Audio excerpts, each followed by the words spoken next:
Hey, hey, hey, what's going on, everybody? Hey, T3, TT3, I'm sorry, baby. Hey, Sarah. Hey, Miss Bama Rays. Yes, Bama all day. Mr. Triple L, how are you? Afternoon, sweet pea. Hey, Apple, how are you? Thank you, guys. I mean, y'all know normally I operate on CP time, but today I decided to be on time,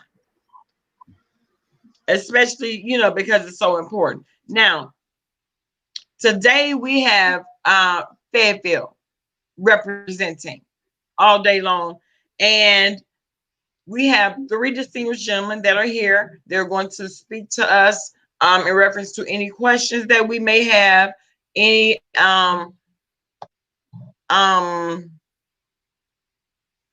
things that are pressing issues for you guys, especially those of you that have, hey, Connect Dot, especially for those of you that have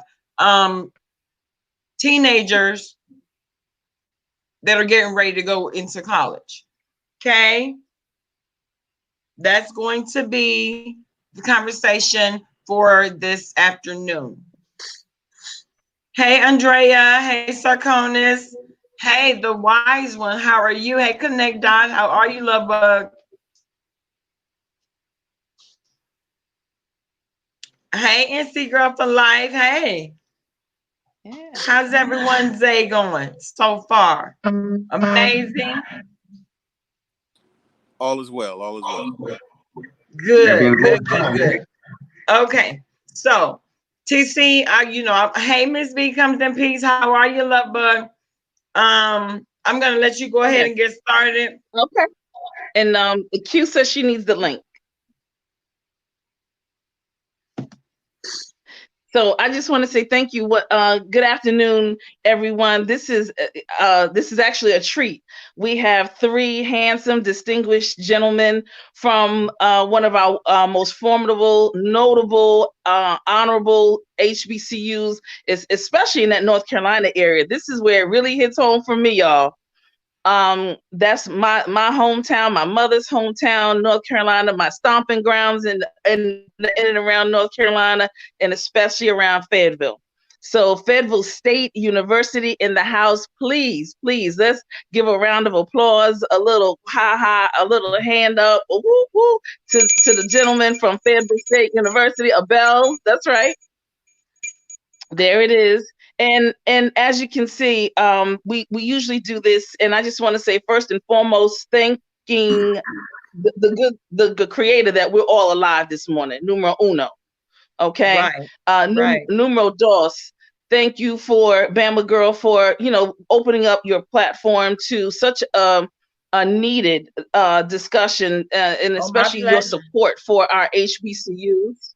And Q is getting ready to come in because she has her disclaimer dissertations that we have to make sure that we get in there. But first and foremost, we want to just make sure that we say thank you for you, Bama Girl, for being supportive of our HBCUs.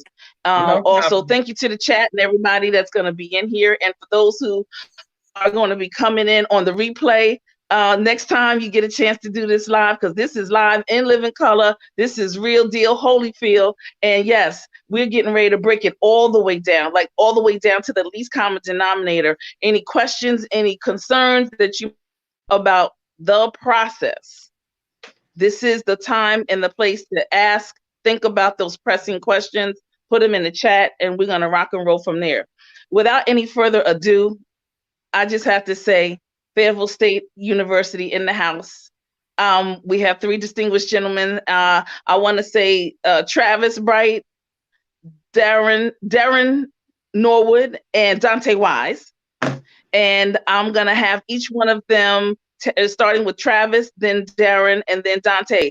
Travis, I want you to give us like a brief overview about yourself, where you are, what's up. Thank you for coming to the panel.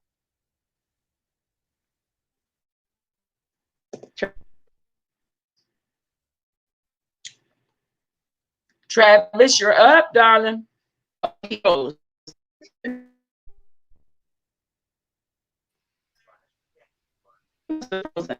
So, Bama girl,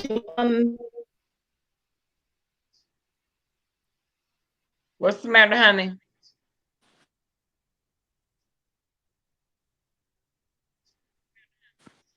Travis Pro. Okay. Travis is frozen. Hey, Q. Hello, guys. Hey, everyone on the panel. Hello, chat. Hello. Hello. Hello, gentlemen. Hey, TC. Hey, Okay, Bama so we'll girl. start with Dara. Okay. Can everybody hear me? Yes. All right. My name is Deron Norwood. I'm the Assistant Athletic Director for Compliance here at Fayetteville State University.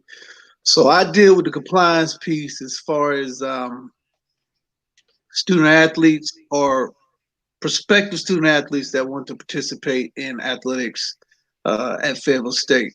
I work with the coaches. I work with the university as far as NCAA rules, policies, um, you name it. Anything that's dealing with athletics, that's my role.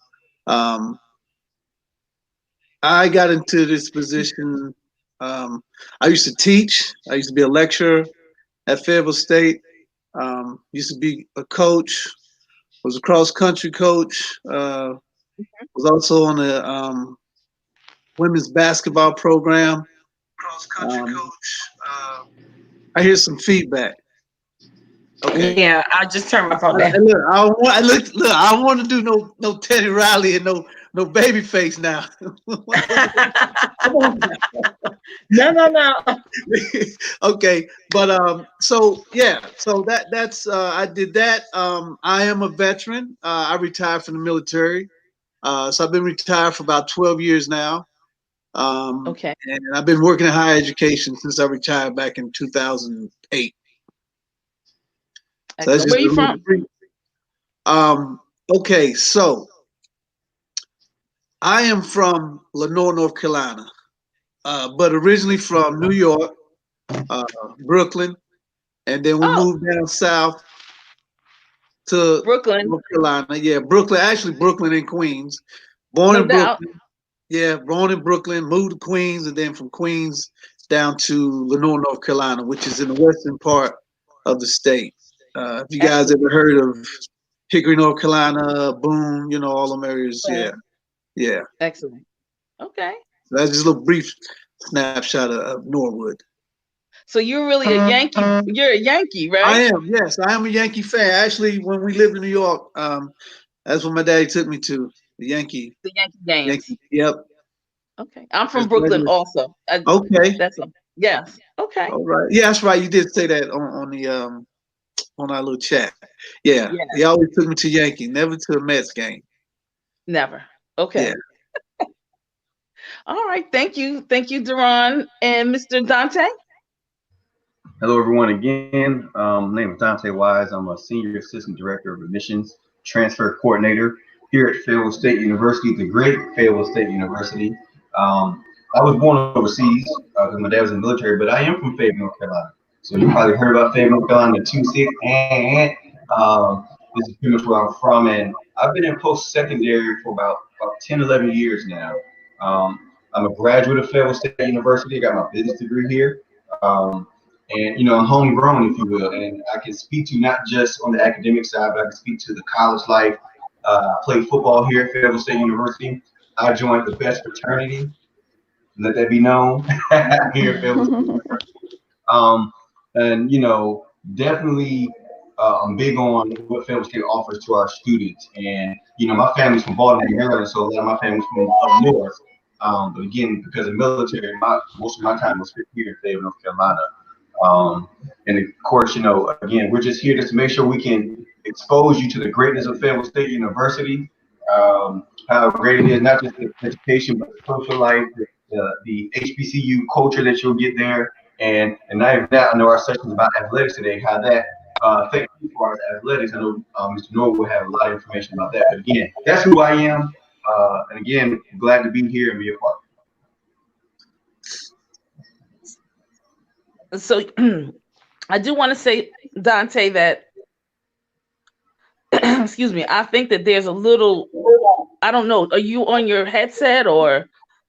No, I'm not. Can you hear me? Can't hear me? Unless it's just me, and maybe a little. What is it? Is it hesitation? Is it choppy? It just sounds like it's a little echo. Let me see if I put my headphones on here. Is that better? I don't say Is something again. Is that better? Is that better the way it Yes. sounds? I'm trying to That's keep the good. headphones on. So I do apologize for that. Q, Yes, ma'am. can you go ahead? I have a something in my throat. I'm sorry, I didn't hear you. Hi, gentlemen. Hello, hello. Hello. Hi.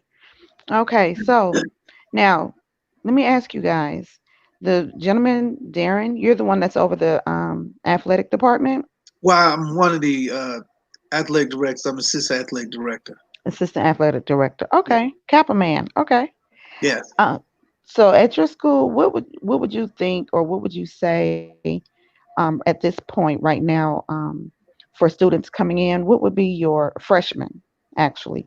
My Um, first, I'm sorry, go ahead. no, go ahead. You said first time freshman coming into Fayetteville State, or we're talking about freshmen at the high school level? No, coming into Fayetteville State. Okay. So one of the great things that we have in place at Fayetteville State is we have a very we have resources that are already available for all our students, but for our incoming freshmen, we have in place that kind of guides the students through that first year of their college years, Hmm. because we know that it's hard. Well, I've seen, just from my experience, you know, uh, those incoming freshmen making that transition from high school Hmm. into college. And Right. when we're talking about athletes, now you're talking about time management. So which is a big piece. So for our athletes, we have the resources available there to kind of like guide them through the process, that first semester, those first 2 semesters in school, to assist them in how to manage their time. And then we're talking about practice. Um, we're talking about team activities. So what I Okay. always tell incoming freshmen, um, as well as even when I was in the classroom, because I also taught first time freshmen as well as transfer student athletes, to make sure that they build a good relationship with their academic advisor. The academic advisor is going to be the key in making sure that they're successful as they navigate that first, second semester, and even that third semester in the college, and especially when we're talking about our athletes, because we're talking about time management, and we're talking Right. about um, you know being held accountable and responsible, because you don't have your mom or dad or your guardian there no more. So we have we have the resources in place to assist with those student athletes. I don't know if I Okay. answered all your question or not. Okay. Yeah, actually, and also, are they on like a? Do they have to go through a probationary period at that time as well? Well, no, what it is all incoming freshmen as well as transfer student athletes, we kind of sort of label them as at risk, which is not a bad thing. And when I give these presentations to parents, when we have recruits come on campus, I tell them the same thing. It's not that we're don't look at it as being bad because we say you're at risk. Just look at it as us assisting you and you know assimilate into the college life, the college atmosphere. Okay. Um, Okay, I got you. Okay, now, Travis Bright, I'm sorry, we lost you there for a moment. You didn't get a chance to introduce yourself. You mind go ahead and introducing yourself?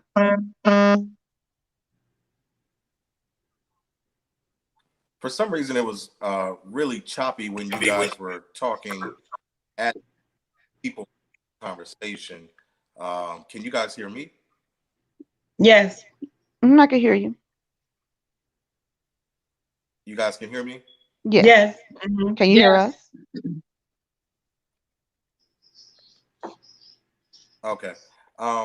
So again, my name is Michael Head, and I'm the Senior Associate Director of Admissions at Fayetteville State University. Also a graduate of State. Can you hear me?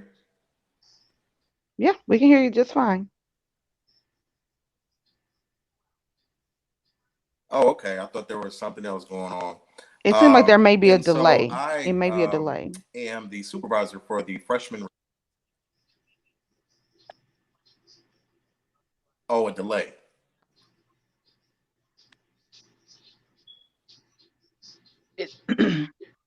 Okay. I can't. Someone else. Is someone else saying something? We can hear you. we're listening, but Yeah, there's definitely a delay, and it's very, very choppy. So I've even changed locations. I'm not sure what's going on this side. do you have another apparatus on? Do you have another device? A what? Do you have another device on near?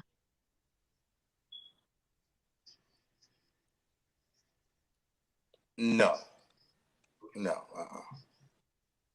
That's why it's really weird. I've been on Zoom calls and Teams meeting calls and everything all morning, and so I'm not sure kind of what's going on now. It's crystal clear. I mean, I can hear, but it's very it's literally very, very choppy.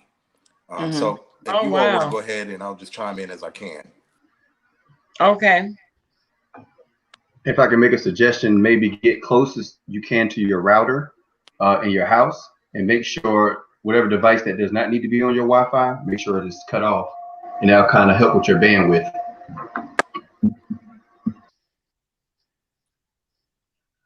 When there were only a couple people on, it was crystal clear. As more people joined, it started to get really choppy.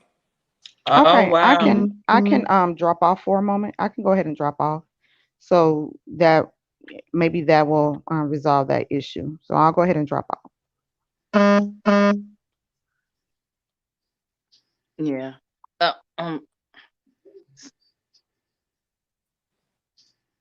So let me just, I know that Ms. Q was asking you all questions in reference to the process. So let me just ask you some things in reference to the history of Fayetteville State University. Can you give us some history about Fayetteville State, how its beginnings, as what kind of it been a college to a university, that kind of thing.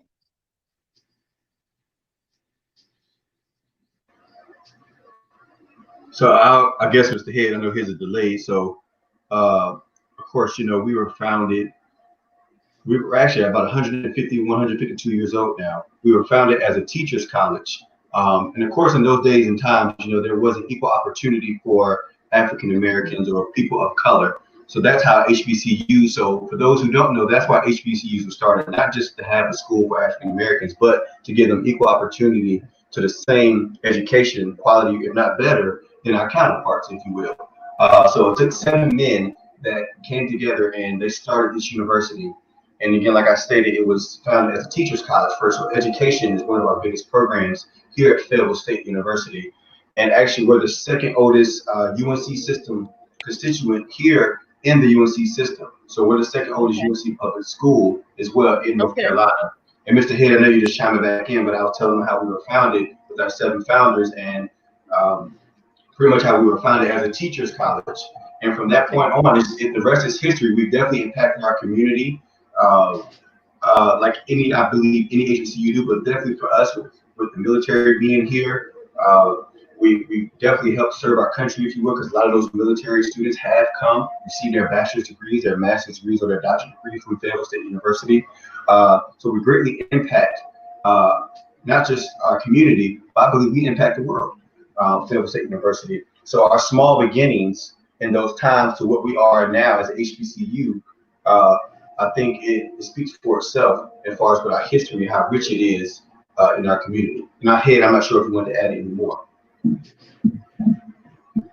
So let me ask you, when you talk about a teacher's college, where we are 150 years now in the present, there probably a myriad of other majors that the university offers. So can you tell us what they are? Yes, I can tell you what they are. I'll start with our premier programs, right? So our business program, we offer business, and under that, it falls so many different things: accounting, healthcare administration, healthcare management. We also have our nursing department, which our nursing department right now is ranked #1 in the state of North Carolina, and actually #2 in the whole eastern part of the United States. So if you cut the whole United States in half, from Texas all over to the East Coast, from Maine to Florida, we're #2, and that's about 1,200 nursing schools. So our nursing program is really good. Our business program is ranked #5, top 5 in the state.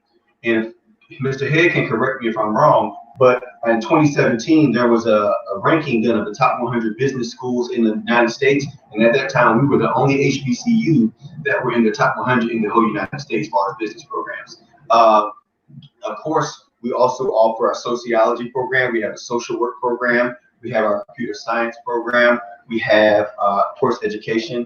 We also have our biology, which other concentrations fall under our biology program. We have chemistry.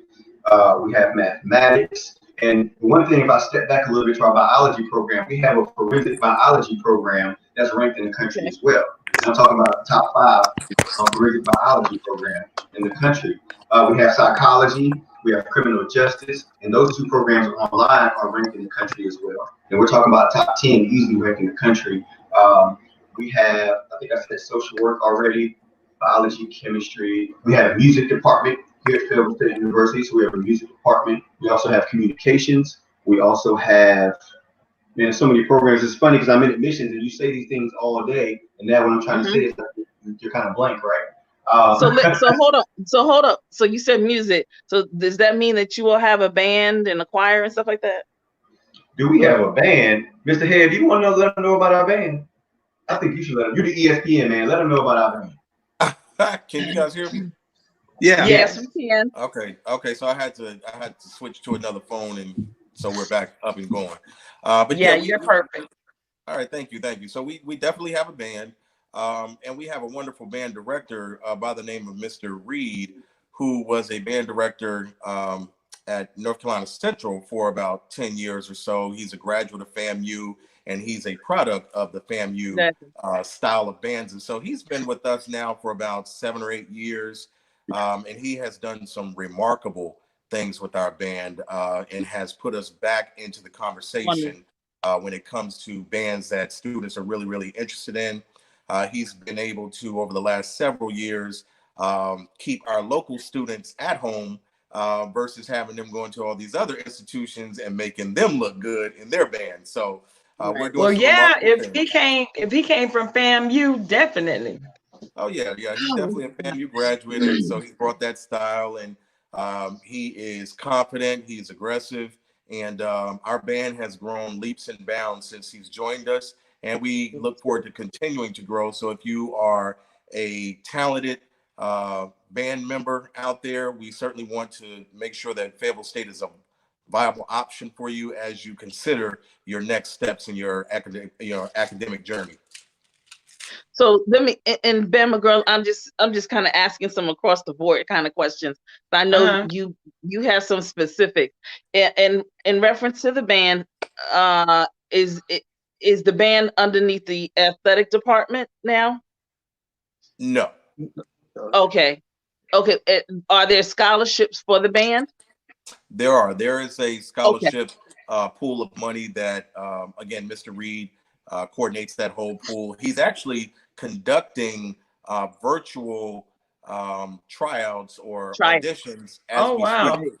And so that opportunity is available. So if there are any students out there who are interested in that, they can certainly get connected with me after this, and I'll share that information on how to access that virtual opportunity. Excellent. Okay.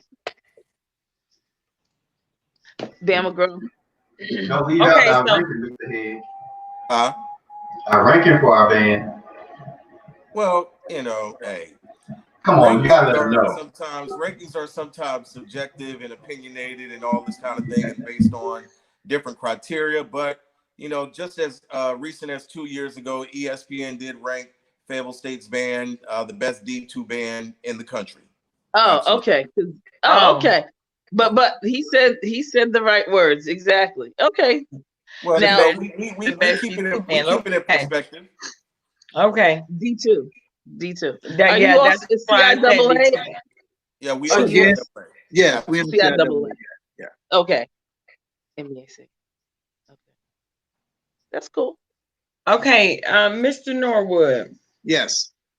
My questions that I have are always going to be, because I have an athlete, a student athlete actually, and he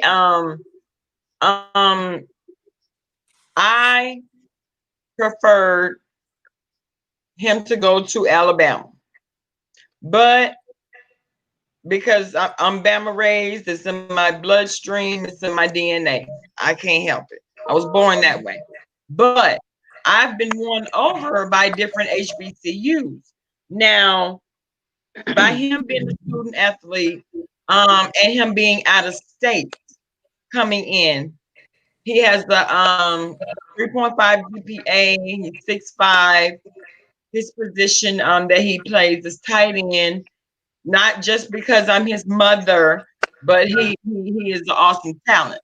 Now, what would the benefits be for him should he want to consider Fayetteville State?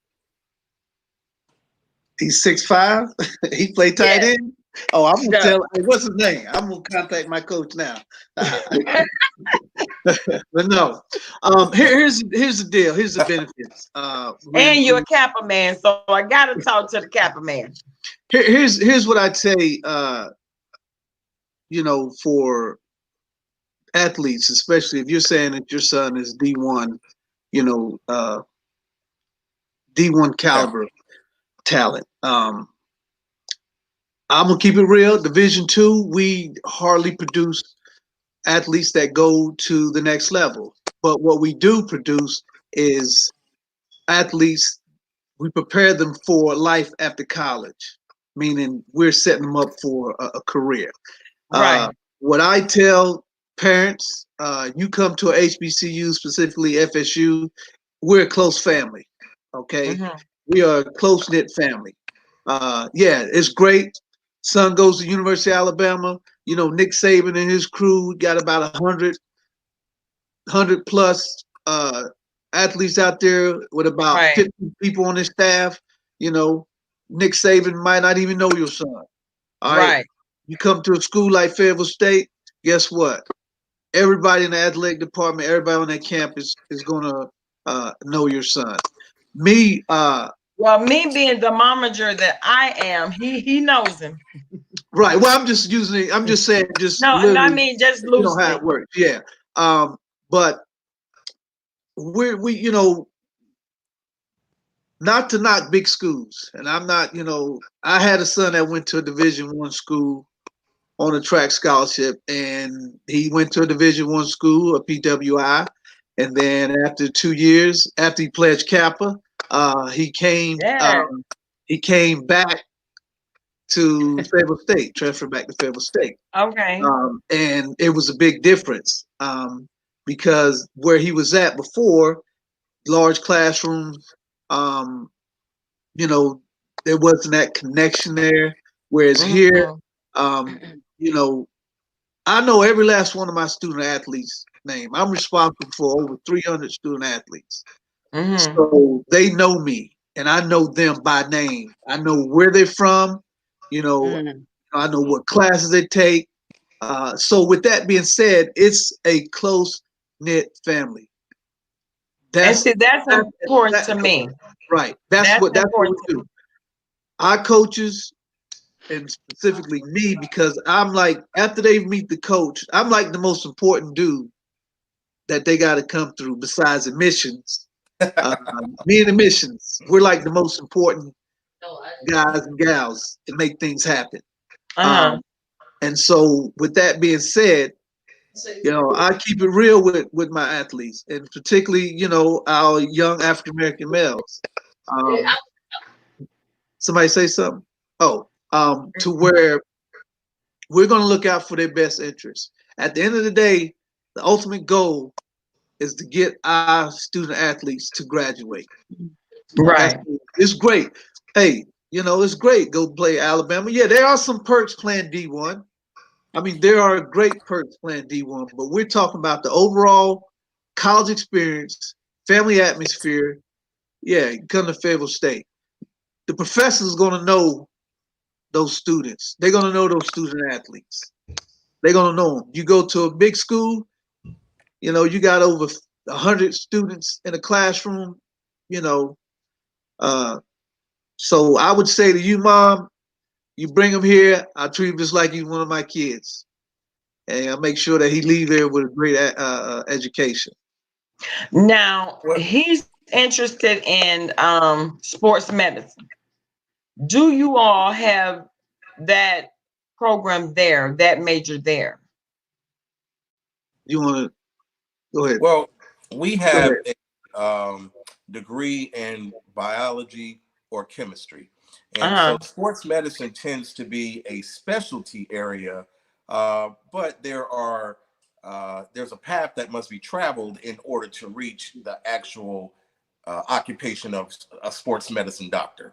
And so Right. ultimately, you have to go the path of becoming a regular medical doctor and then eventually specializing in sports medicine. In sports And so we medicine. Okay. certainly, yeah, and so we certainly offer the pre-professional tracks in our natural sciences department, whether it's pre-med, pre-dental, pre-pharmacy, pre-veterinary, biology or the chemistry program. So we can certainly accommodate him there. But one of the advantages that we have is that we not only do we have brand new state-of-the-art equipment, our science and technology building is actually the newest facility on our entire campus, and it is absolutely state-of-the-art.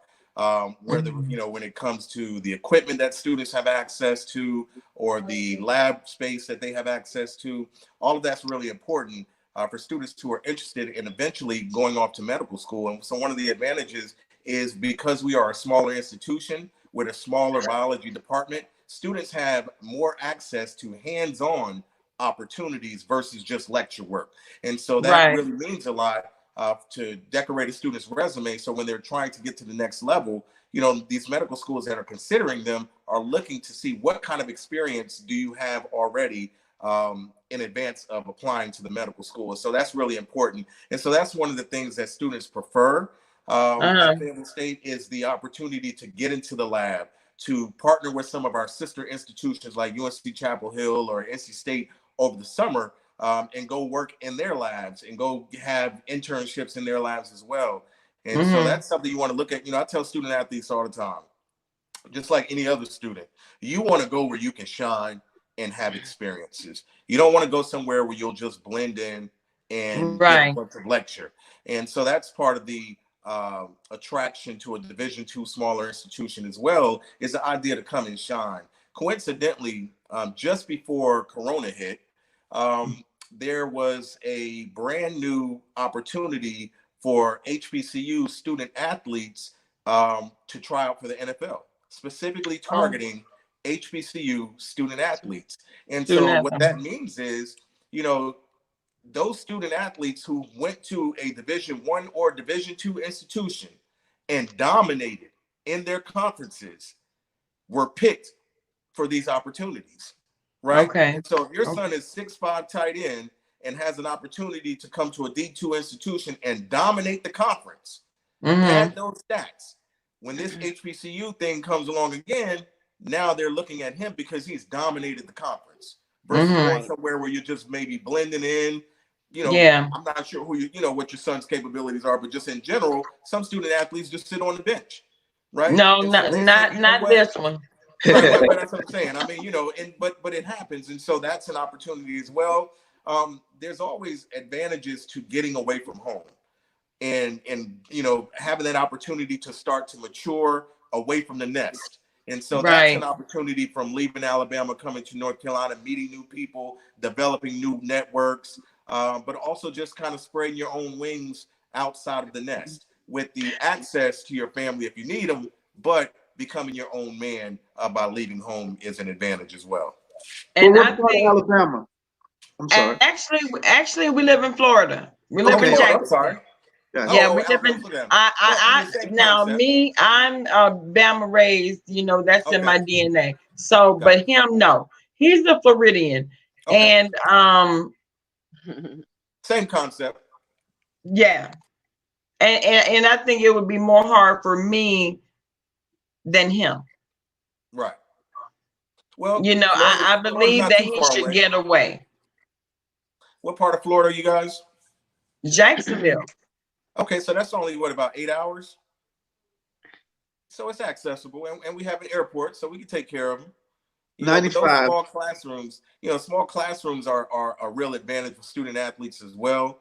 As Mr. Norwood may have already talked about before I joined, again, we have a required tutoring component that's part of the student athlete experience.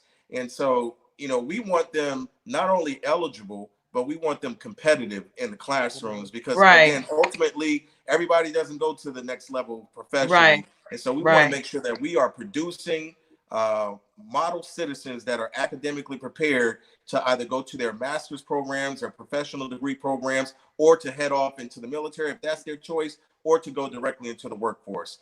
Yes. So our number one goal is to graduate these student athletes and make them productive citizens Right. and prepare them for that next level. Right. And I think You that's know very what, important. D- Doc, if you don't mind, because did you ever get a chance to do your introduction? I did not. Me? Oh yes. So Oh, okay. I wanted to know, Michael, if you could do that, but I also Sure. wanted you to make sure you spoke on the whole military, Okay. the route Sure, that you sure. took. Okay, yeah. My name again is Michael Head. I'm the Senior Associate Director of Admissions here at Fayetteville State University. I'm also a graduate of Fayetteville State. I graduated in the year 2000 from Fayetteville State, but previously, I'm sorry, prior to coming to Fayetteville State, I was in the military station at Fort Bragg, and that's how, honestly, I discovered Fayetteville State University as an opportunity. I'm originally from Texas, and to be very candid with you, kids, that I grew up with, we didn't really discuss college. Unless you were Oh, a wow. big time D1 athlete, it wasn't even a conversation in my neighborhood. And so coming out of high school, it was kind of like, either you just kind of get into some foolishness or you go to the military, you go work at a plant or whatever, same thing kids do everywhere. And so Right. I decided to go into the military. It worked out for me in many different ways. It allowed me to get away from home. It allowed me to be exposed to different opportunities elsewhere. And then when I got out of the military, it was advantageous to me because when I decided to go to Fayetteville State University, because I was already in the city and I was already actually taking some classes at night while I was in the military, it just made sense to go ahead and continue on that path. But the biggest advantage that I received by going into the military is that when I left Fayetteville State, I didn't owe any money because the military paid for my college. And so that's something that, some students might be considering, some may not. Some may not appreciate what that really means until they're about 30 years old and those student loans start to roll in a little bit. And so it really worked out for me that way. And so I'm certainly appreciative, and I'm an advocate for the military. But the only difference between me and me coming out of high school and me now is I'm more of an advocate for the ROTC programs, which we have at Fayetteville State Army and Air Force. For those who are interested in becoming military officers, I always recommend if you're going into the military and you have an opportunity, try the officer route first, because in the long run, you get paid more, your pension is more. And, like I tell kids all the time, people salute you. So that's an opportunity. But again, the funding that comes along with the military experience and how you're able to apply those VA funds to your student account so that you could potentially come out with zero bills at the end of your degree is something that, again, you may not really appreciate right away, but ultimately you will appreciate that. Yes. Yeah. Yes. Let me chime in a little bit about that military piece because I spent 21 years in there. And when I graduated from high school 30-some years ago, I was kind of sort of the same way where I came from. Yeah, I was, I played sports when I was in high. It was pretty good. and had some opportunities to go to college, but my grades weren't all that. And actually, by the time when I came out of high school, that's when the NCAA really started cracking down as far as uh, recruiting players to go to school illegally with not having the test scores in the GPAs and all that stuff. So, and not to brag, but I mean, I was like really highly recruited coming out of high school, but I just didn't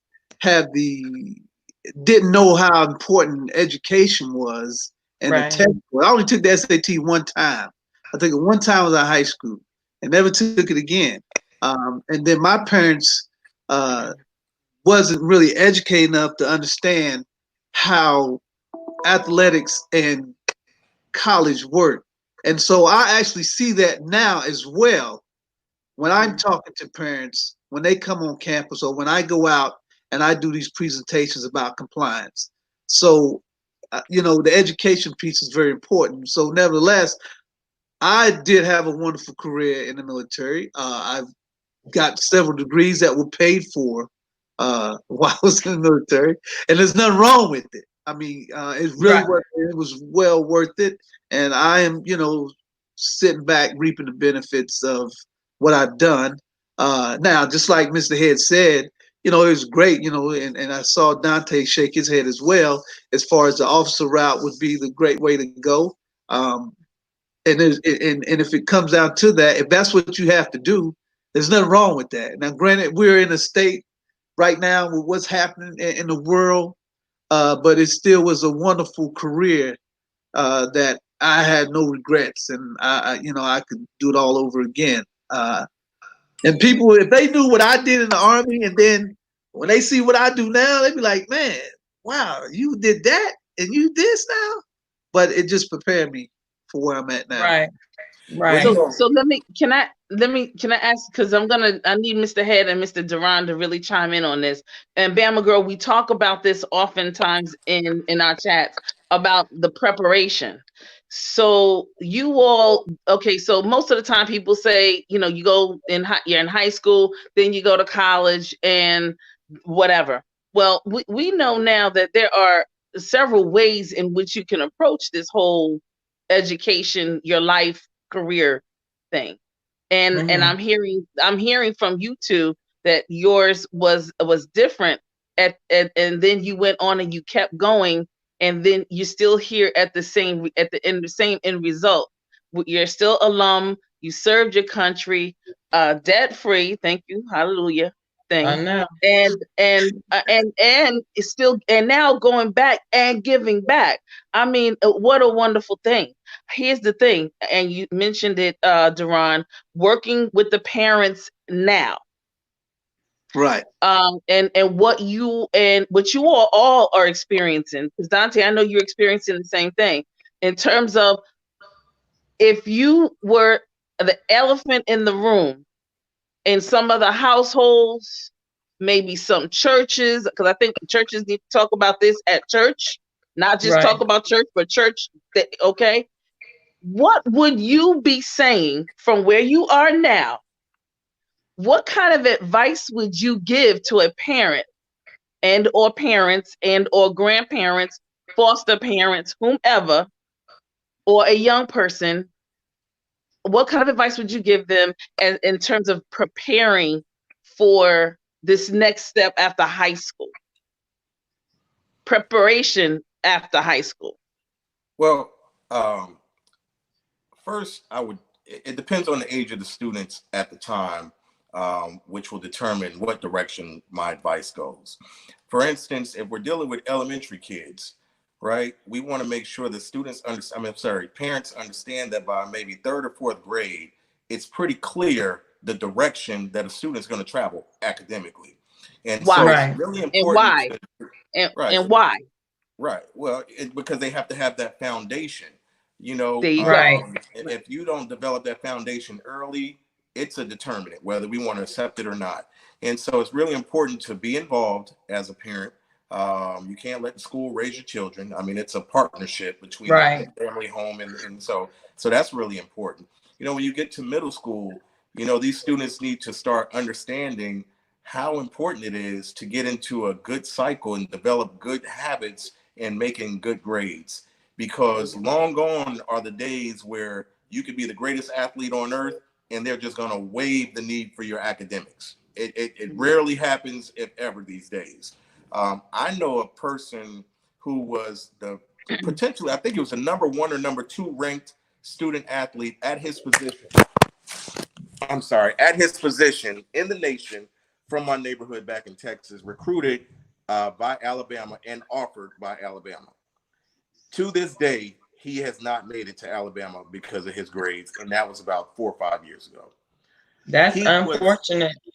He was an NFL-bound type of athlete. If you look him up online, his nickname is the Hulk. He went to Shoemaker High School in Texas.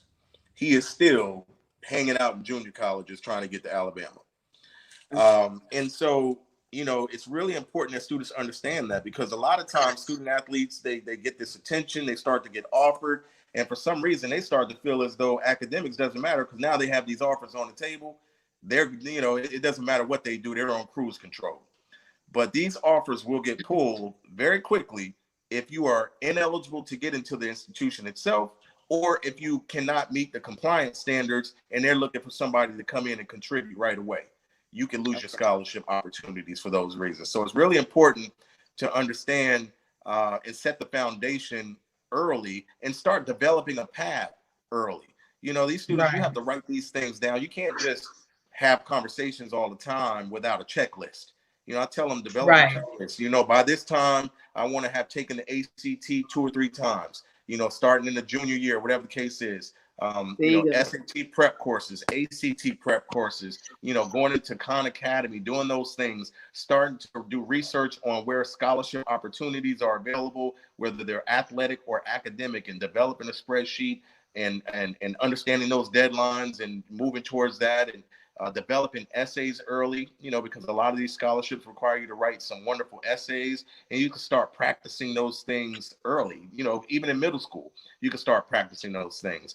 Another thing that you always want to take advantage of is, if it's an opportunity on the table, is to visit places that you're interested in. Yes. Life is much different. Yeah, life is much different between viewing something online, watching them on TV, and actually visiting that campus to see whether or not it's a good fit for you, whether or not you feel comfortable on that campus, in that environment, so on and so forth, that you may spend the next 3 or 4 years, maybe even 5 or 6 years of your life on that particular campus. We all have teams that are our favorite teams, that have always been, but that doesn't mean that's the best place for us outside of athletics, right? And so we want to take advantage of those opportunities, and you can do that starting your 9th and 10th grade year if you feel like it.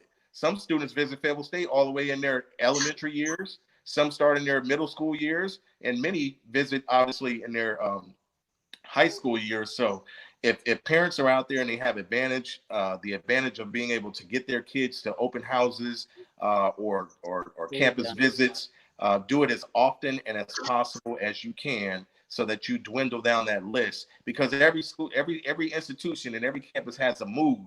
It has a feeling about it.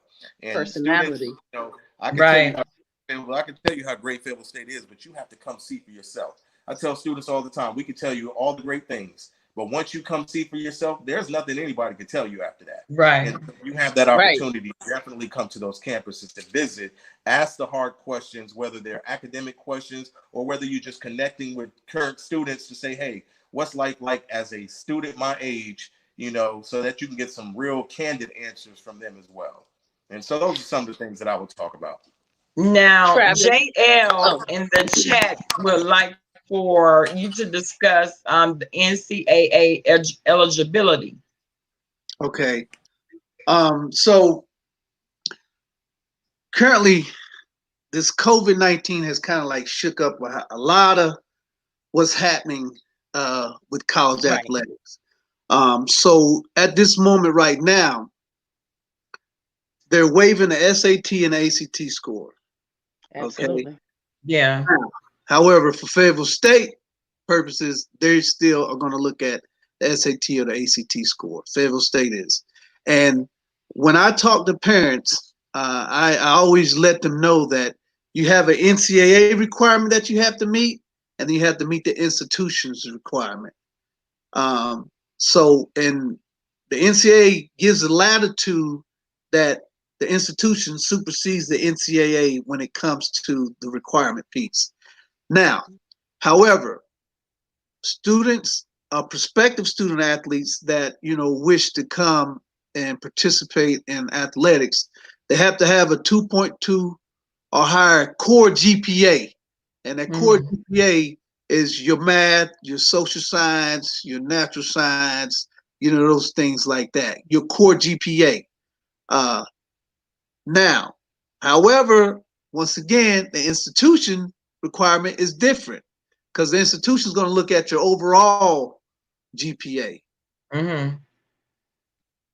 And depending on what that core GPA is will determine for NCAA purposes if you're a qualifier or a partial qualifier, meaning that you have a 2.0 GPA, okay, and a non-qualifier.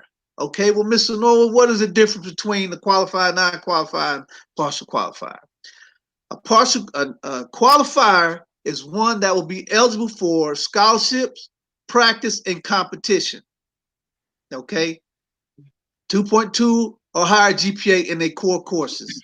Partial qualifier is one that is eligible for practice and a scholarship, but no competition. And that's where you hear the terminology red shirt, because they didn't, get above a 2.2 GPA in their core courses.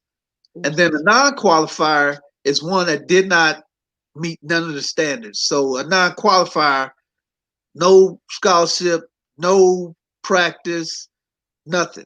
And so they have to do a year of residency at the institution. Now, with this COVID-19 that's taking place, it's going to help those incoming freshmen, but then it's also going to hurt them. I've spoken to some counselors at other high schools, and so whatever that student GPA is that was at the end of this last semester will be the one that the NCAA is going to determine if they're going to be a qualified, non-qualified, partial qualifier. They're going to do the pass or fail grade. Okay, they're going to do the pass or fail, but there are some stipulations. If they completed at least 10 units of their core courses, because they know that this semester right now, meaning that we're in, is going to be a pass or fail. So they know that those core courses, a lot of those students may be missing them. So as long as they got 10 and they got a 2.2 or higher GPA in their core courses, they'll be a qualifier. So, like I tell my coaches now, I mean, it's constantly changing. I may get an email update from the NCAA that they done changed initial eligibility, and that's what it's called, initial eligibility, going into your first year at the institution. So okay, now one other question that one of the members in the chat had was, she says that my son is 13. I asked him about college. He said he doesn't know. So what do I do? As the parent, as me, TT3, I would definitely, son, now I will say this. College is not for everybody. Right. There's no way that you're going to force him to go into college if he does not want to go. Right. He's 13 now. Maybe over the next couple of years, he may have changed his mind. But I would still encourage. Because in our house, we had two choices, military or college. That's the way my dad played it. You were not going to be just graduate from high school and get a job and that's it. No. He wasn't going for that. So we had to go somewhere. So Bama girl, if you don't mind, I wanna let me just answer this from somebody who's not a parent. Okay. But remembering what my parents did, because I didn't want to go to college. Not at all. That wasn't my thing. And thank goodness for people like Bama girl, when we had this conversation, and we have other content creators who will also have conversations about their children. We're able to talk about this. And now Bama girl has said, look, bring these people to my chat, TC. You know what I'm saying? So here's the thing. I don't know where the person lives, but there is an HBCU, there is a college, there is something somewhere all the time. Now, because of COVID, of course, there are a lot of now new situations. And that's why Bama Girl, when we had this discussion, I was like, look, you know what we have to do? We have to bring, the mountain to Muhammad, Muhammad to the mountain, whatever, however it goes. We have to bring it to the people. That's why you all are here. And so we have to, if they say they don't know, fine. Take them, bring them, take them to a college. When it's open and available, take them to Morehouse, take them to a homecoming, take them to a university, take them to a program. How about this? There are alum in your area. If you can't get to the college, guarantee you, right here in Philadelphia, Fayetteville State University's Alumni Association have a myriad of programs all the time. Okay, the fraternities and sororities have programs all the time that are always geared towards exposing and having a conversation and talking and networking. So if just bring them around, just take them, just say, hey, come on, let's go somewhere. We're gonna take a ride. Don't tell them where it is. Don't ask them, do you want to go? Because they don't want to go if it has nothing to do with computers or technology. Say, listen, we're gonna go here. Introduce them to these brothers right here. You see these brothers right here? Introduce them and say, hey, I have a connection. Introduce them and let it go from there. Let it be an organic thing, like he's bonding, because that's the one thing that we're gonna miss with this whole social distancing thing. We're gonna have to really I guess get to the point where we can balance, because we still need the bonding. Right. And that's the bottom line. So I'm just saying that when my mother is a graduate of an HBCU, my father is a Morehouse man. So so I saw all of this growing up, and I didn't really have a choice. That's one of the reasons why I was like, I'm not going. And all of a sudden, I just fell in love when I went to my school, and of course, being in North Carolina. My whole thing was seeing the Fayetteville, Fort Bragg. I saw the troops coming through Sanford, North Carolina. I was like, yes, that's where I want to be. Oh my stars. Because everybody in that town stopped. You know what I'm saying? Y'all know what it is when they were doing their, reconnaissance or whatever it is. People would absolutely stop and give the soldiers the ultimate honor. And so I was like, y'all stopping for them. That's what I want. But there's other steps, whatever. But here's just take them and let them be a part of something. And you go together.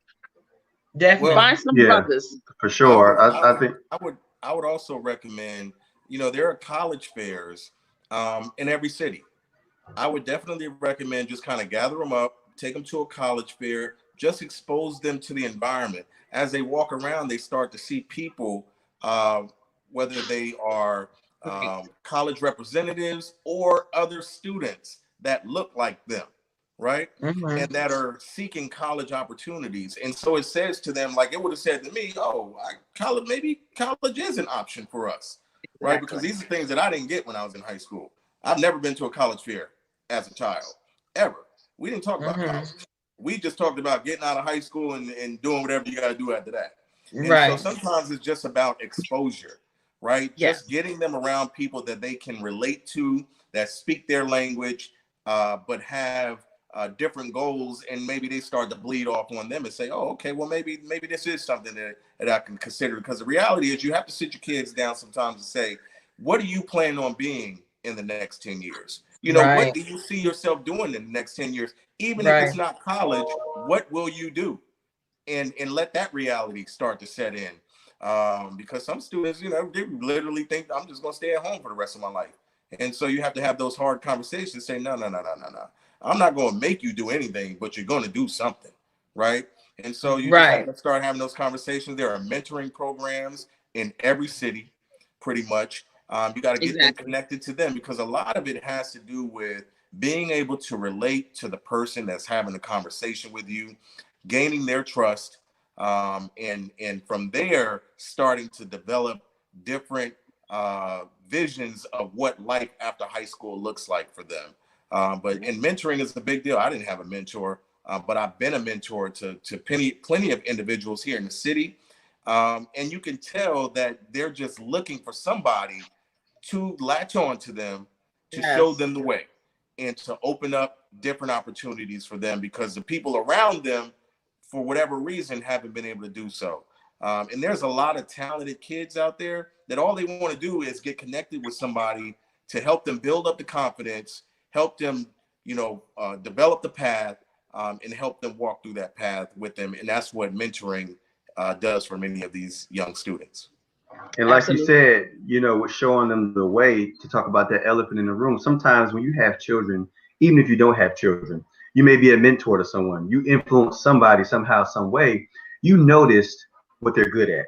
You see their skill. You see their craft. Like my son, he likes to build. Even though he's 5 years old, guess what? I'm going to buy him blocks. I'm going to buy him magnets. So he starts building upon these things as he gets older. And then as he gets to the part and the stage in his life where he can understand why he wants to do this, then get that exposure to the college fairs. Hey, if you want to be an engineer, you have to kind of go this route if you really love building things. So early exposure when you notice it, which means staying focused, paying attention to your children, and get away from the stereotypical what we should do as African Americans after high school. Play a sport, do whatever that may be. It could get outside of that. I think sometimes as parents, we put these stereotypical things on our children because maybe of our culture that, hey, only way you can get to college is because it is.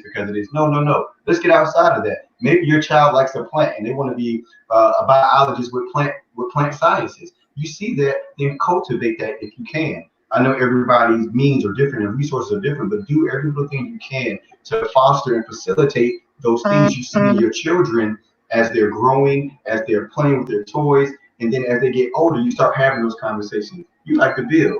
You like to do this. You like to play. You like to plant. You like garden, or whatever it may be. And not the stereotypical, you have to be an athlete. You have to be a doctor. Or you have to be this. Foster what they've already shown you and then expose them, like we're saying. Mr. Head, show them the way. When he was talking, I was like, grasp them. Show them the way. Show them the way that they should go. And it won't depart from them. And, and they'll gradually find out for themselves that, hey, this is exactly what I want to do. And now that I see I want to do it, that's the end game. So I got to go to college, community college, or trade school, whatever it may be, military. Now they have a plan without you actually force feeding them to get to their end location.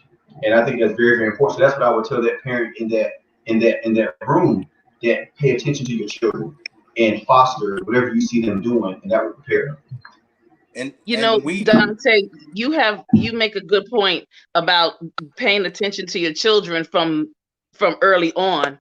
And I wanted to say this, that here in Philadelphia, we had some unfortunate statistics that came up in reference to 3rd and 4th grade.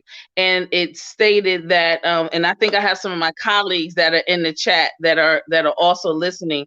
As educators, we know that if in the event that the children are not reading on a 3rd and 4th grade, if they're not on their own reading and math level, they are now slated for this thing called the correctional, for that prison to pipeline, school to pipeline, prison. What is it? School to prison pipeline.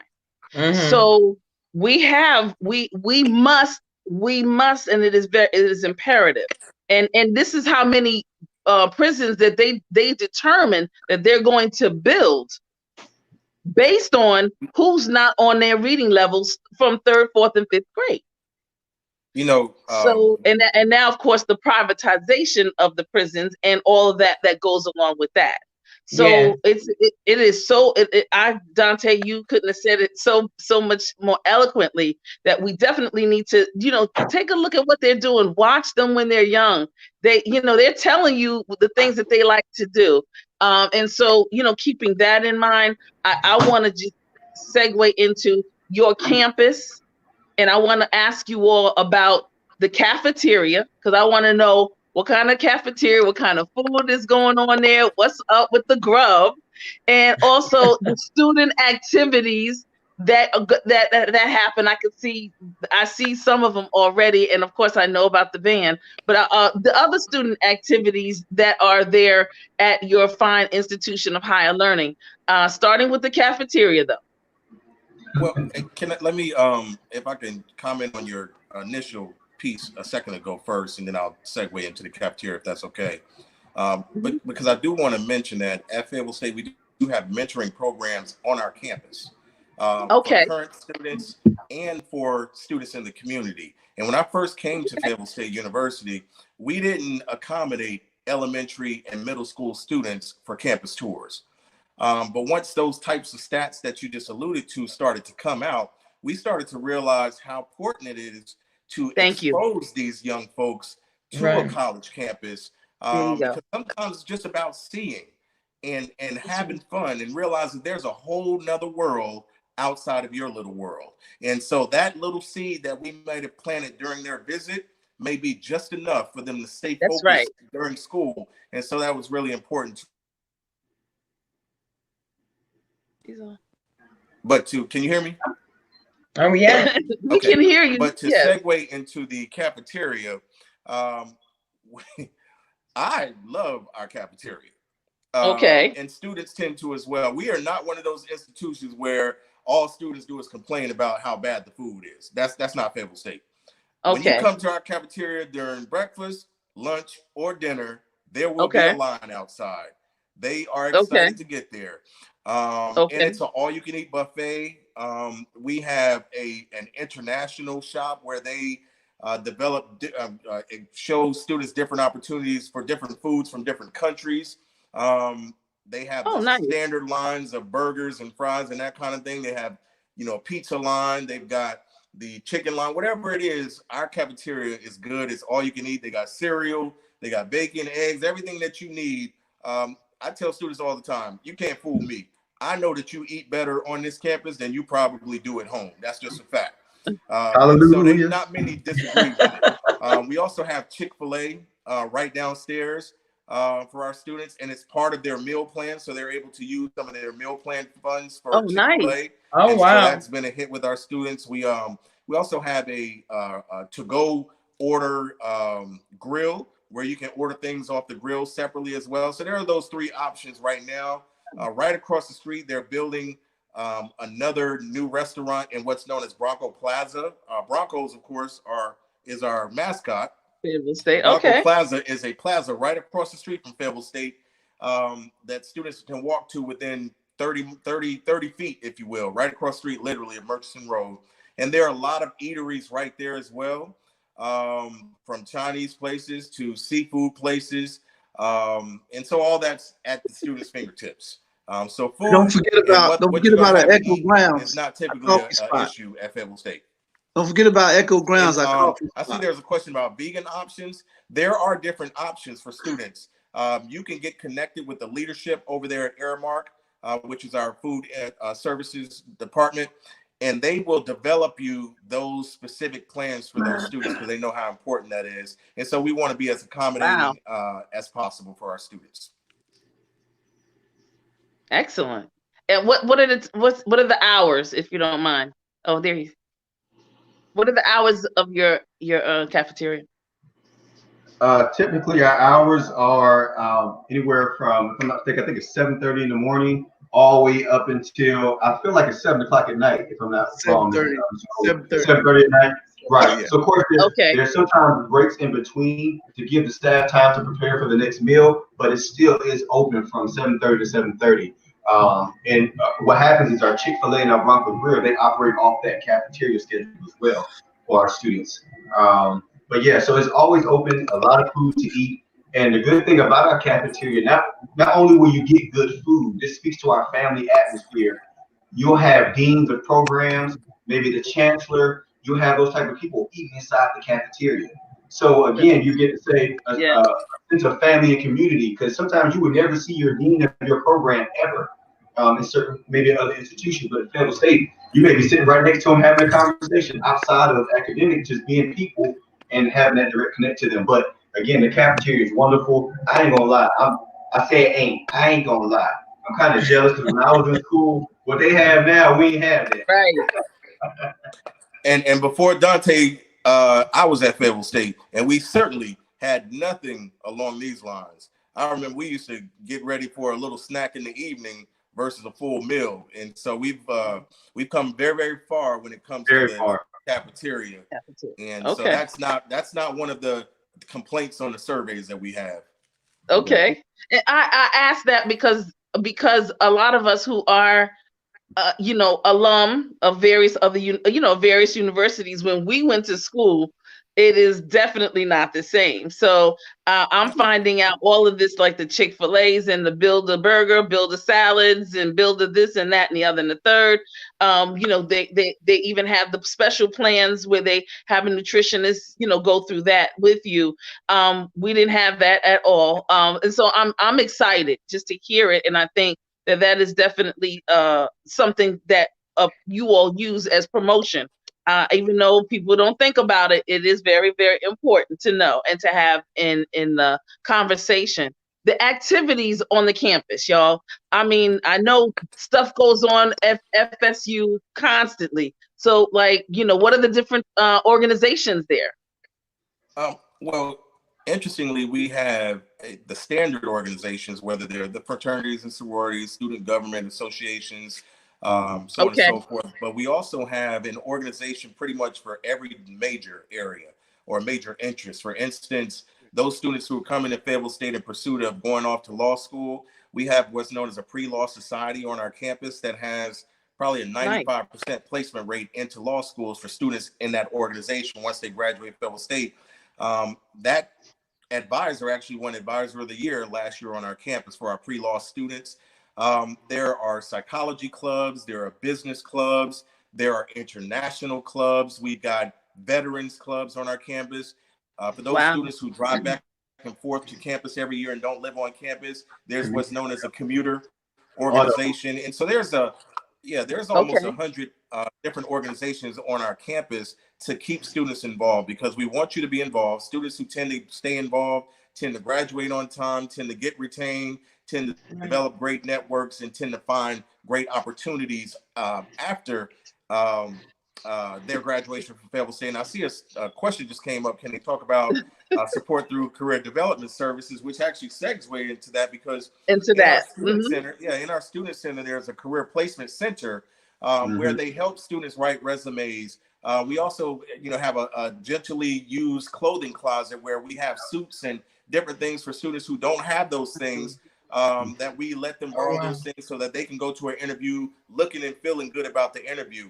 We have mock interviews for these students. We help them identify job opportunities through the research, through some of the companies and organizations that we have partnerships with. We have job fairs right on campus where students literally present their resumes and get handpicked for opportunities, so that by the time they graduate, they already have a job lined up. Or if it's their sophomore or junior year, they have internships lined up through those same opportunities through our career placement center. So we encourage students, when you join Fayetteville State, you need to get connected to career services from day one. Understand what kind of resources are available through them, so that you're not waiting until your senior year and it's time to graduate. Now you're trying to figure out what's next. If you develop relationships and develop that network since your freshman year, by the time you're a senior, you're almost on cruise control, because not only do you have an opportunity waiting on you after graduation, but you may have your 3 or 4 different opportunities that you get to choose from if you choose to go directly into the job placement field. But they also help you identify opportunities with some of the professional programs that you may be in pursuit of after as well. So we certainly have a career placement center on our campus that we encourage students to get involved with as early as possible to identify the resources that they can provide for them. Especially with the organizations as well, it helps you. And you always hear this saying, it's not about what you know, it's about who you know. So you also get that structure, that foundation of how to run an organization, how to be an active member, and then you go ahead in conjunction with our career services. They point you in the right direction, and of course groom you with your resume. And I see we have a new question here. Yes, we have educators in the building, because they're coming up with some. Well, yes, this is perfect. Yeah, the current job and graduate placement rate, it varies from program to program. For instance, if a student is coming out of nursing, their job placement rate is probably 100%. Right. Because, once you get your nursing license, employers are breaking your door down trying to get to you. So that's Yes. probably about 100%. For those who are interested in degrees in criminal justice, the career placement rates are really high because there are opportunities all throughout. But then if you say a student who's coming out in biology, it's going to be a little bit more challenging for them. And so many of them decide to go off into master's programs or professional schools. So it really depends on which major you are coming out of that will determine what the career placement will be at the next step. So if there's someone's specific major, then maybe we can speak to that. But it really just varies based on your major interest and where you're graduating. And being mobile has a lot to do with career placement. If you are in a small area where there are not a lot of job opportunities and you refuse to leave that area, it's going to be very challenging getting a job opportunity. But if you're the type of student that says, I have my degree now, I'm willing to move to South Dakota if that's where the opportunities are, then your opportunities are going to be a lot more plentiful. So it really just depends on the major interest, what is the student's attitude towards leaving their current area. A lot of different factors play a part when it comes to career placement after 6 months to a year after graduation. Deron and Dante and Travis, this other conversation about mental health. Right. We see it play itself out in of course middle school, elementary, middle school, high school. And of course, it will seep right into our higher education family, our higher education institutions of higher learning. So, how is your the counseling department and or how is Fayetteville State addressing the whole mental health situation with our folks in terms of support, in terms of people, able-bodied people, access and equity? Well, from the athletic standpoint, because the NCAA and everything I'm going to talk about is, of course, dealing with athletics and students. Sure. So the NCAA has really pushed for all institutions, Division I, Division II, to come up with plans and how they're dealing with mental health, especially when we're talking about our student athletes, because our student athletes. I say our student athletes are all students are students, but our athletes have a little bit more responsibility. They're students first. I always say that, but then there's other variables because they're dealing with academics, practice, competition, all that. So with that being said, our coaches have to kind of take a certification in how they are going to manage mental health issues with their student athletes. Yeah, it's part of the coach's certification recruiting test. Nice. Then so they have to do that. So they have to be able to not make them experts per se, but just identify and where to point the student in the right direction. On campus, we have a department that deals with that we can send our students to. I think it's Center for Personal Development. So we send our students there, but there are measures from an athletic standpoint that we have in place to assist our student with mental health issues and whatnot. Okay. Yeah, and the Center for Personal Development is that Deron just referred to is a resource available for all students on campus. And so, anyone who is familiar with HBCUs knows that we service a different population of students who come in many times with different backgrounds and different baggage. And so mental health is not something that is few and far in between. It's more common than it's not. And so as a result, we have to be prepared to be able to accommodate them, provide them the resources. And so the Center for Personal Development is the resources students have access to, whether they're coming in with issues that have already been identified and just need to be monitored, we keep, put them in contact there. Or for a student who discovers that, they're experiencing some things and really want to tap into it, then we can get them connected with the mental health professionals in the community and on the campus, so that they can enter the classrooms, with sound mind and body, and have the resources that they need to address those mental health concerns. Okay. And So Dante, you being the director of admissions, here's the scenario. I have a child and they have an IEP. They they have been accepted to Fayetteville State University. With the IEP, because it is federal. Does Fayetteville State have the resources to accommodate my child? Yeah, so we have something called the Bronco Star program, and with that Bronco Star program, it helps to accommodate those students who have extenuating circumstances outside of you could say, traditional student, if you will. But we do have those resources where they can get accommodated based off their learning abilities, so they can make sure that they're successful in the classroom and not feel like they're a different student, not to feel like, because of this IEP that I can't be successful. So we do have professionals in that Bronco Star program that will, again, accommodate those students the best way that they learn, so they can still be a college student and work towards their college degree. And of course, I know Mr. Head may have some additional information, but that's pretty much what that program is called. Well, that was a great question, TC. Yeah, the thing with IEPs, and many students present to Fayetteville State with IEPs. And so, as Dante just alluded to, we can accommodate them with the resources, but we also need to make sure that they are clear that because they have an IEP, that does not change the requirements for admission for them. Right. They still have to meet the same requirements for admission. Yes. They just have some different accommodations once they actually arrive on our campus, which we work with students with IEPs on a really regular basis. And so that would not be a new population of students. And so we have measures in place to be able to accommodate those students to ensure their success. Right. Okay. So we do have another question. You want to read it, Bama girl?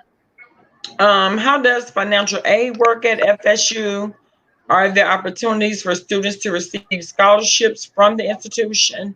And does the department help them locate funds outside of FSU? Well, financial aid, at FSU works like financial aid around the country. Initially, when it comes to grant money or loan opportunities. When it comes to scholarships, we have what's known as a general scholarship fund, where a student can apply for the general scholarship fund. And the financial aid department has, they meet about the general scholarship fund, and they distribute funds based on GPAs and test scores for those students. They consider them for all the different scholarships that are available on their website. From admissions, we have what are known as merit-based scholarships, which are based on GPA and test score as well, but they are offered by our executive director of admissions. They are competitive, and they vary, from $1,000 to $1,500 to $3,500. It just depends. There are different tiers of scholarship opportunities, but then there are some specific full scholarship opportunities for students as well. For instance, for those who are natural science majors, we have what's known as the Valeria Fleming Scholarship, which if a student applies and receives that particular scholarship, they're a natural science student, that pays for your entire 4 years that your grant money and other scholarships do not pay for. And it covers room, board, meals, tuition, all of those things for your 4 years, as long as you maintain the required scholarship GPA. And what's the name of that scholarship? Valeria Fleming, Valeria. Fleming. And we also have the Hackley scholarships, which are some other full scholarship opportunities as well. And that's Hackley.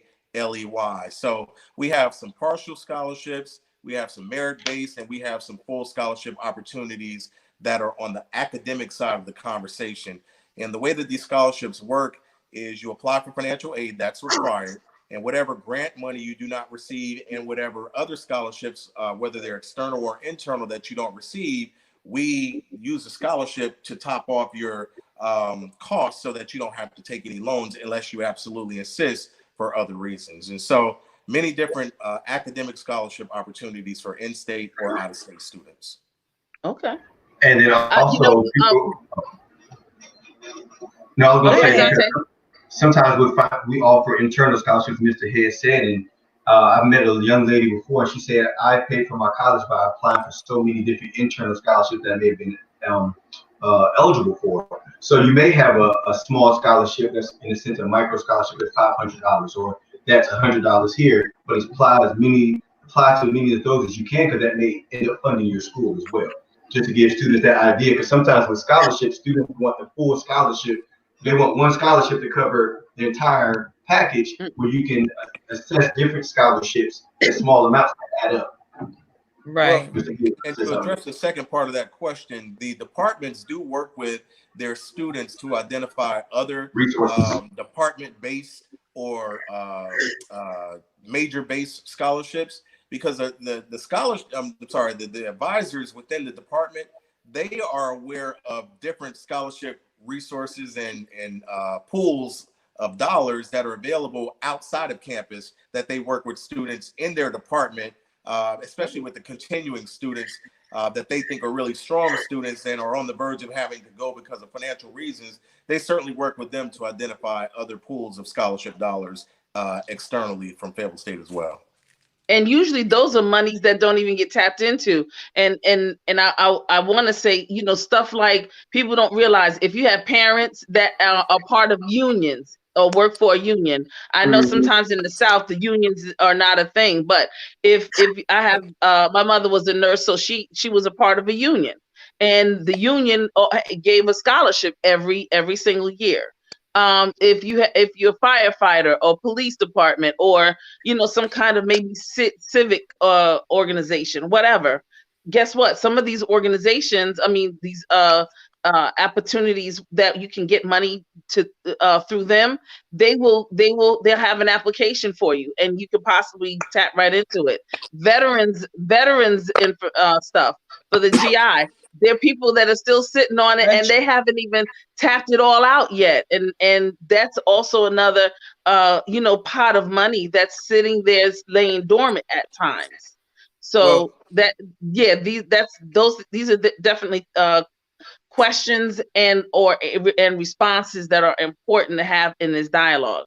What about students with disabilities? That question. What is the actual question? Physical?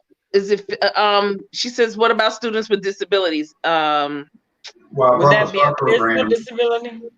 We have physical. How about physical disabilities? Is the campus you know? Yes, we can accommodate, you know, we accommodate wheelchairs. Okay. And so we have, you know, students with disabilities that graduate from Fayetteville State on a regular basis. So we do have the facilities that are designed to be accommodating to students with disabilities and whatever, you know, extra equipment they may require to kind of get around every day. So we are accommodating to those students. And of course, we already spoke to the Center for Personal Development, if that's part of the disability. Okay, right. Can prospective students still be considered for scholarships? Yes, well, yeah. Prospective students or current students, there are different pools of money.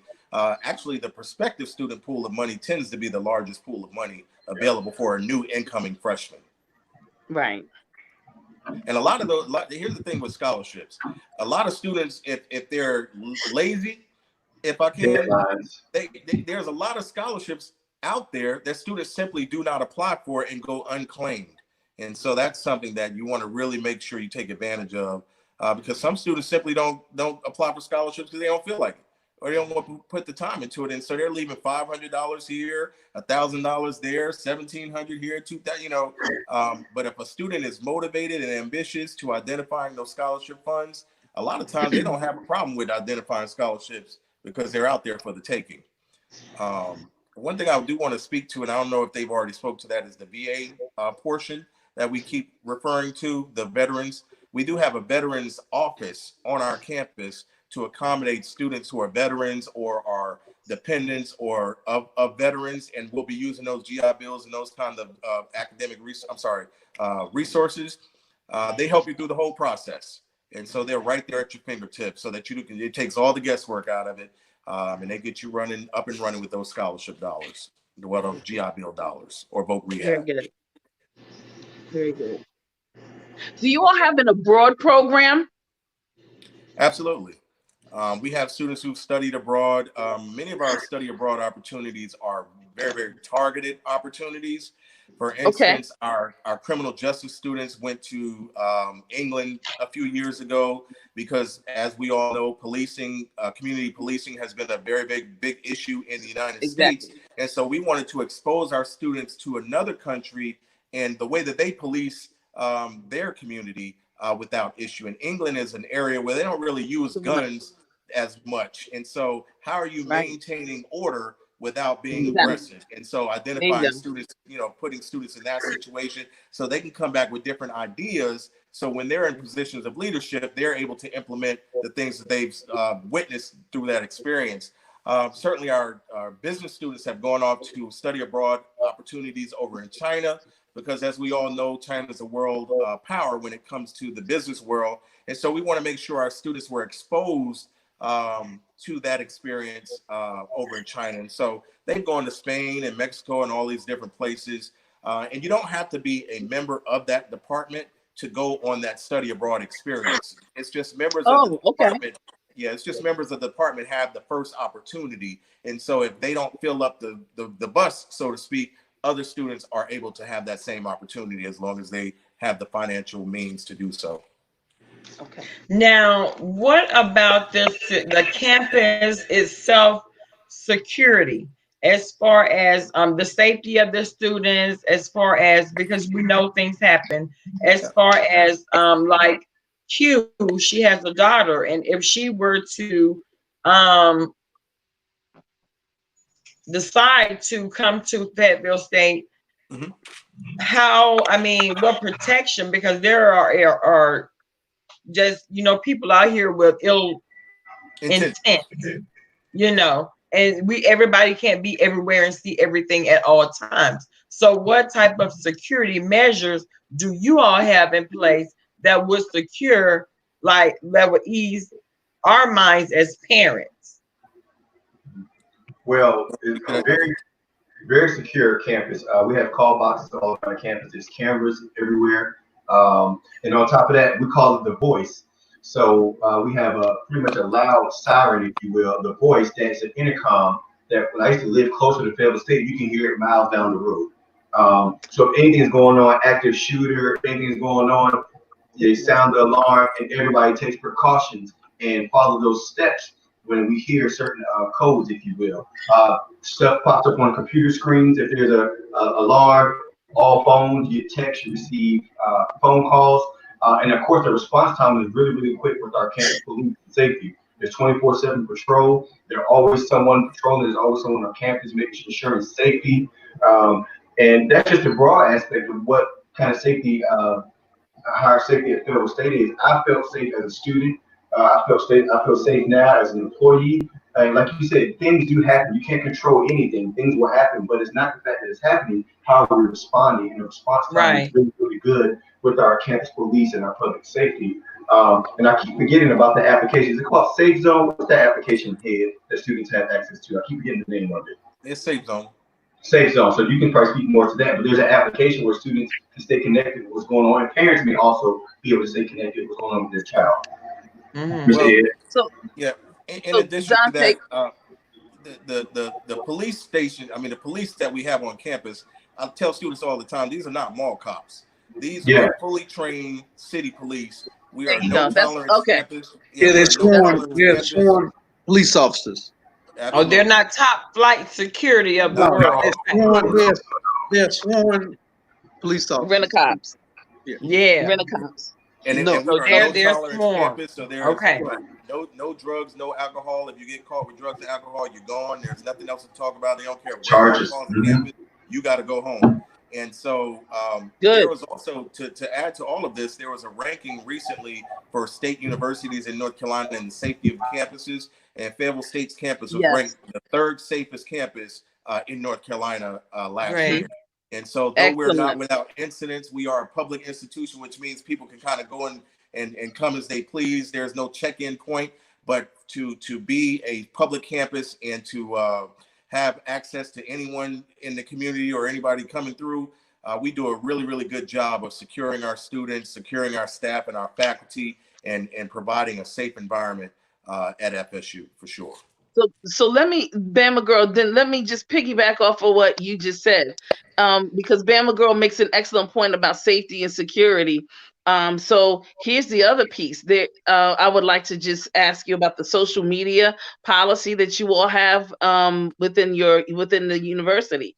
There are many, unfortunately, there have been instances where social media beefs going on back and forth with people and things and whatever, and the students are bringing attention to our HBCUs and bringing outside entities to the HBCUs, which is causing an unsafe situation. So what is your do you have a social media policy, and what is it in short, in summary? Athletics has a social media policy.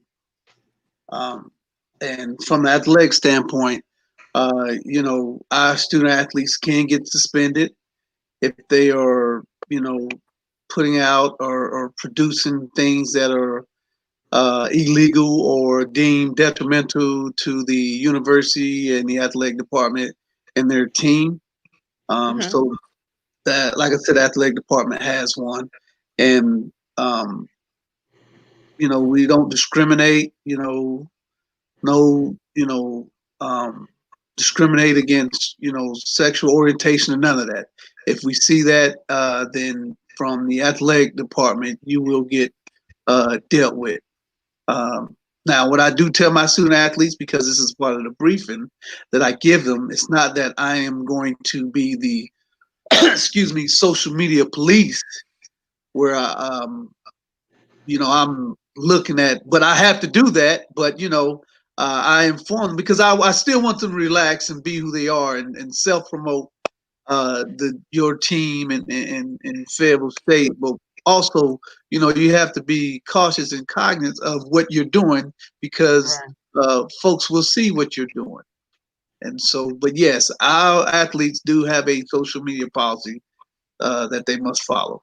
Yeah, and on the side of the normal student population, there's not necessarily a written policy like there may be over in athletics, but the reality is when something is brought to our attention, we will take that information and we will share it with student affairs office and our legal office, and they will proceed based on what they deem is necessary. Whether it's bringing the student in, having conversations with them, taking legal action, whatever the case is. So it's more of a, if it's brought to our attention, it is taken very seriously and it is addressed immediately. Immediately. Okay. And I appreciate you giving me that answer. In reference to the infirmary on campus or a hospital on the campus, is there anything like that on the campus or near the campus? So if somebody gets sick and something happens, with one of the athletes, how does that get worked out? I mean, we do have student health services, i.e. the infirmary. Our athletes, and as a matter of fact, all students, they can get physicals there. Okay. Yeah, so we set it up. Our student athletes can get physicals there, as well as other students. I think they also offer your general, treatment, i.e., colds, sore throats, so forth, as well as counseling, mental health, as we alluded to earlier. And actually the director of the student health services, we don't call it infirmary no more. The student health services is she's actually a nurse, retired lieutenant colonel from the Army. Gordon, very, very, very thorough and good at what she does in servicing our student population. And there are several licensed RN nurses in the department. So I would say our student health services. Nice. Yeah. Okay. Give the services that our students. Go ahead. Norwood, can you speak to what happens when there's a medical concern or issue and student health services cannot accommodate that particular instance? What happens next? Whether they go to Cape Fear or whatever the case is. I think Right. that was So for example, you use the athlete. So if it requires to move forward, if the student health services cannot, provide the service or only do minimum treatment, then we'll go ahead and move them forward to the Cape Fear Valley Hospital, or whatever it is, a partnership with them. But it also looking at, what insurance. Even though the athletic department, we do cover injuries for our student athletes, but they're also, if they have their own insurance, they'll use their own insurance as well. So that is the plan that we have in place.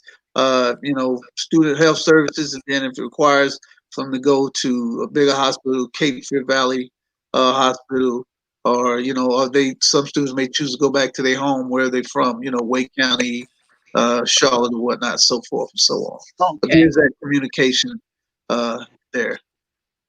So let me say this: all three of you are alum of Fayetteville State, right? No, I'm not. I didn't. I was a traditional student. I wasn't a traditional student because I was in the military. Okay. So go ahead. So So yeah. I do like to always shout out the notable alum of the university, and the one notable alum that I found was Mitch Colvin. Yes. our mayor. Yeah. Yes, he's Yeah. your mayor. Yeah. He's your mayor, but he's also a businessman, a mortician as well. Mhm. Yes. Oh, wow. And I mentioned that Mortician. another Yeah, he one owns the because funeral Bama Girl here is also a mortician. Oh, And okay. so I thought, His I family thought that was owns a interesting. funeral home. Oh, Yeah. what's the Yes, name of it? I'm very familiar with it too. Oh, Yep, I'm familiar. Colvin. Colvin. Yes, Colvin. Mitch Colvin, Mm-hmm. the mayor too. I love it. Another notable alum is me.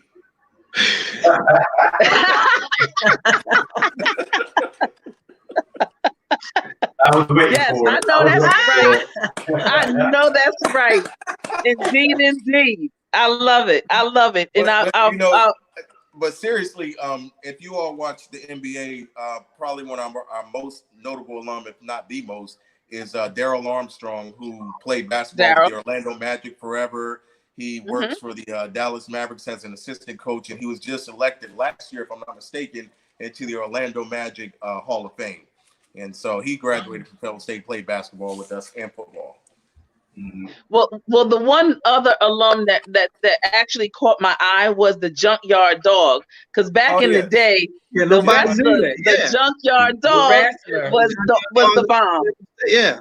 Oh yeah, JYD. Yep. Yes. Mm-hmm. So and there are million and there's so many. My mother's best friend is an alum of Fayetteville State, and one of the cutest things is that oftentimes when we have our bus trips going back and forth to homecoming, our homecoming and you all's homecoming is kind of like maybe a week after or a week before, and so as we're traveling, we always meet up at the Maryland house in Maryland for the alum up this way. And and it is just amazing because we see the Fayetteville State folks, and we all know each other, and we see each other every year just by virtue of our homecoming. I know that, of course, the COVID-19 has changed a lot of things. We are these gentlemen here, Bama Girl, people who are professionals. There are a lot of educators that are in the chat. We are at the helm right now. We are getting ready we're sitting at the table to make up the new rules and to make up the new standard operating procedures. And I'm glad that these gentlemen here, myself, Bama Girl, we need the professionals to be on board, because one thing segues into another. We and all of the educators that are out there, we must be at the table so we're not on the menu. Right. So I look forward to seeing you brothers at the the initiative on HBCUs, and we have to make it known that we HBCUs have been holding it down for a very long time, and when America gets the flu, then Black America gets pneumonia. So we Mhm. need to make sure Right. that they do right by these institutions of higher learning, because we've been doing our thing with meager means, but pumping out a- insurmountable amount of people that are doing insurmountable amount of things. So Right. I'm looking forward to working with you brothers, because we're getting ready to make this thing happen in a way, yeah, in a big way, in a In a very big big way. way. Yes. Yeah. No problem. Thank you. Sounds So, good. Bama Girl, it's almost 2 hours. It's an hour and 45 minutes. This is Florida. I mean, I'm sorry, not Florida. I'm thinking of Florida for Bama Girl. This is a Fayetteville State University in Fayetteville, North Carolina. These three brothers here. And do me a favor, brothers. I see, say your names again and your positions there. Deron Norwood, Assistant Athletic Director for Compliance. I'm Dante Wise. I'm Senior Assistant Director of Admissions. Michael Head, the Senior Associate Director of Admissions. Excellent. All right, and you got, my name is TC, HBCU Queen. I love my HBCUs. I have to always say Aggie born, Aggie bred, and when I die, I'll be Aggie dead. And on That's that, your motto. and that's right. You daggone right. Hold on. Here we go. It is Here we what go. it is, bro. Whoa, right. Hold on. I'm just saying, I was good. I mean, I was good the whole time. Listen. I was good the Michael, whole time. listen. We don't have any problem with the Aggies. But No problem. let's just be clear. Very good. Fayetteville State is the first and the oldest HBCU state university in North Carolina. So Okay. Yes, indeed. I give it. Foundation. We laid Absolutely. this foundation. All right. Okay. Okay. But we I give still it. a I'm gonna family. give you that. Listen, we all a family. We just a big brother. There you go. Okay. Well, look, I'm the big brother. You see that? The A5A. Okay. There it is. No, well, I mean, you are a brother. You are a brother. Yeah. I'm the brother. Okay. You see it first. He's so bad. Deron, don't let him do that, Deron. I'm not. Deron, come on, D. Don't. Now, It's can all I have- good. We knew where it all first started. Yeah, I'm here. And everybody who's in the chat, rep your HBCU, whether or not you went to it, your child is going, your mom or dad or your auntie or uncle, rep your HBCU in that chat right now. Hashtag it right now. And Bama Girl, thank you once again for you for allowing us to open up these YouTube waves, these airwaves, for something so positive and necessary. Just to see these brothers that are doing the doggone thing. And I just want to say I appreciate you all being there. If I had children that were going to Fayetteville State, trust and believe, I would feel so secure knowing that you all are there. I would like y'all are big brothers for real, and that's from my heart, and I really appreciate that. So I just want to say thank you all for your tireless efforts. I know it can get very grueling at times, but thank you all, and continue on in your journeys in education. Thank you. Thank you. We want to thank you, ladies, as well. Yeah, for this opportunity. You're more than welcome. Thank you. Have this platform so people can hear and know exactly what's going on at HBCU. UDC, okay, UDC in the house. Let's see who. Lincoln University is in the house, definitely. That's Lincoln University, Missouri. That's Q. And Missouri, right? That's Q Robinson. Yes, it is. Yes. We had J. Wilson, Norfolk State University. Right. Former CLAA. Mm-hmm. Former. Yeah. Right. I have FSU represent. Howard University is also representing. Yes, indeedy. Howard Bisons. I love it. Yes.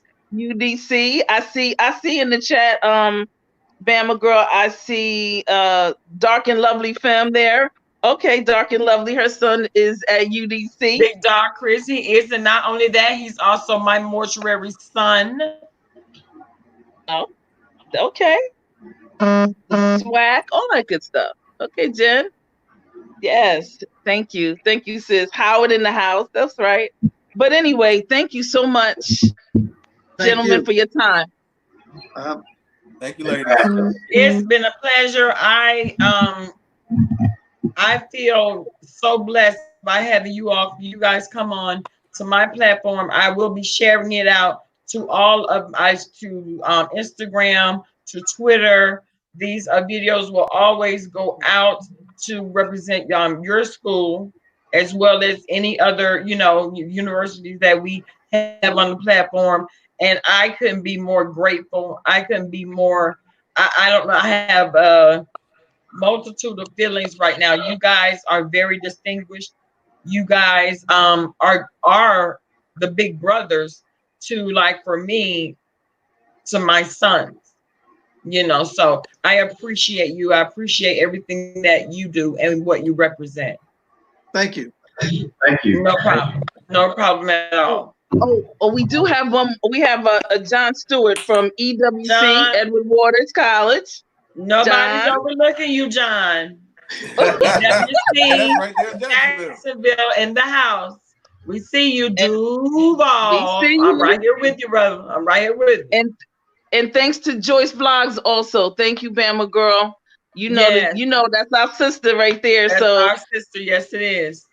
Thank you so much. All right, y'all. Carry on. Amazing. Thank you you. guys. We're going to end the live right now. Thank you to everybody in the chat who participated. I couldn't be more grateful. You guys know I love each and every one of y'all. Thank you so much for showing up. We will be doing these every week. I expect you all to be here. I'm just saying. Tell everybody what's going on over here every Wednesday and Thursday. Okay. Thank you so much. Now, we'll be able to put their information on your community wall. Is that okay, guys? We're gonna put your information on Bama Girls community wall. Yeah. So when people want to go back, they'll be able to correspond with you. Is that all right? Yes, ma'am. Okay, cool. All right, and you just tell me what it is you want, and then she'll put it on. Okay, Bama Girl will. Sounds good.